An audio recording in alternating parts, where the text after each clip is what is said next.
John! Portrait tattoo, Boss Toyo. Yan.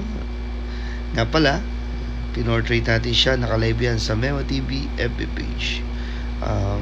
Pati yung tattoo niya, singsing, kwintas, yan, kinopya natin yan using a black and gray wash. Yan.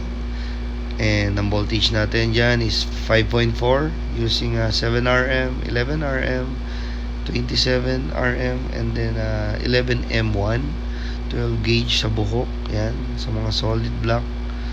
Then kutkutin, yan, 7RL.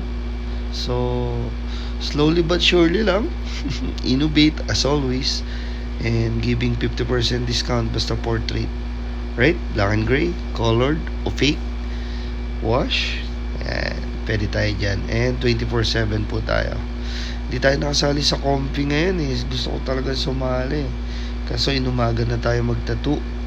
So ayun, sa lahat ng gusto magpatattoo, mag-PM lang ho kayo ha. Available tayo lagi.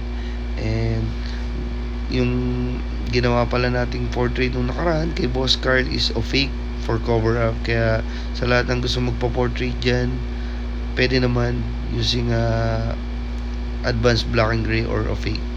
Pero syempre, right placement pa rin. Yan. Nga pala dyan sa kwintas, gumamit ako ng 11RL para solid white. Pwede rin naman ay RS. Yan, ito yung resulta ng ating ginawa. So bilang inspirasyon na sisipagan mo lang talaga ang buhay para may marating ka. Yan. Happy birthday, Boss Toyo from Memo TV. Yan. So ayun, PM lang ako sa gusto magpatattoo, and for advance booking para mabili nyo yung 50% discount ng ating portrait tattoo. And thank you Lord. Happy 420.